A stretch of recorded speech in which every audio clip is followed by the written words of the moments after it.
दिल्ली के सिंहासन पर नरेंद्र मोदी ने लगातार तीसरी बार सत्ता तो जमा ली, लेकिन सत्ता से दूर रहने वाले राहुल गांधी ने सरकार पर हमलों की धार को और तेज कर दिया। गुजरात पहुंचे राहुल गांधी ने बीजेपी को सरकार तोड़ने का अल्टीमेटम दे दिया।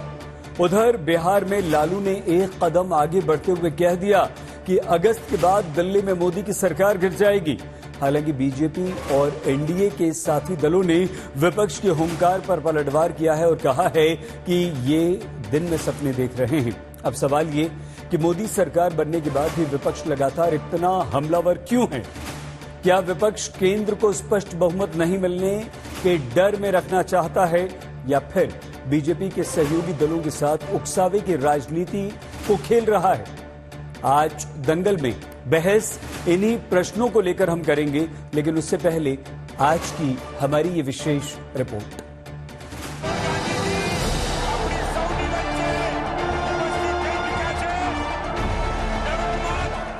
राहुल गांधी गुजरात के दौरे पर हैं। मकसद कांग्रेसी कार्यकर्ताओं से मिलने का था, लेकिन लगे हाथ उन्होंने राज्य की बीजेपी सरकार को अल्टीमेटम दे दिया। ऐलान कर दिया कि गुजरात में वो बीजेपी सरकार को तोड़ देंगे। राहुल के इस दावे के बाद सियासत में खलबली मच गई है, लेकिन राहुल से पहले मोदी सरकार के खिलाफ शुक्रवार को आरजेडी चीफ लालू प्रसाद यादव ने हल्ला बोलकर इसकी शुरुआत कर दी है। लालू ने केंद्र सरकार की मियाद तय कर दी है। पहले राहुल को सुनते हैं, फिर आपको लालू को सुनाते हैं। मैं आपसे यहां कहने आया हूं, इन्होंने आपके ऑफिस पे आपके कार्यकर्ताओं पर आक्रमण किया है। अब आपको डरना नहीं है, डराना नहीं है। इन्होंने हमारे ऑफिस पे धमकाकर, ऑफिस को तोड़कर हमें चैलेंज दिया है। चैलेंज क्या है? गुजरात के चुनाव में मैं आपको बता रहा हूं, हम सब मिलकर इनको गुजरात में हराने जा रहे हैं।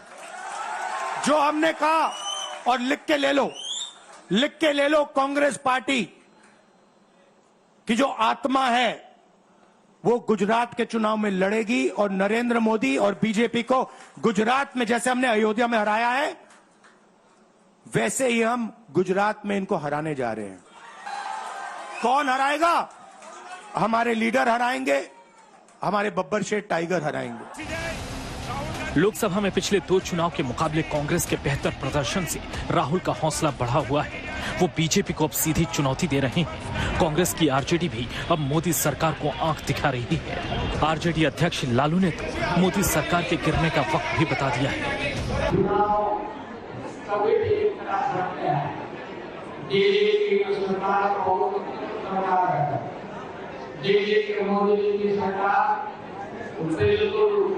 मंजूर है, हो सकता है कि अलग करके आवाज इनकी सरकार में। राहुल और लालू ने अपने बयान से बीजेपी को बैकफुट पर धकेलने की कोशिश की, लेकिन उनके बयानों के पलटवार में एनडीए दलों ने मोर्चा संभाल लिया है। लालू जी मुंगेरी लाल के हसीन सपना देख रहे हैं।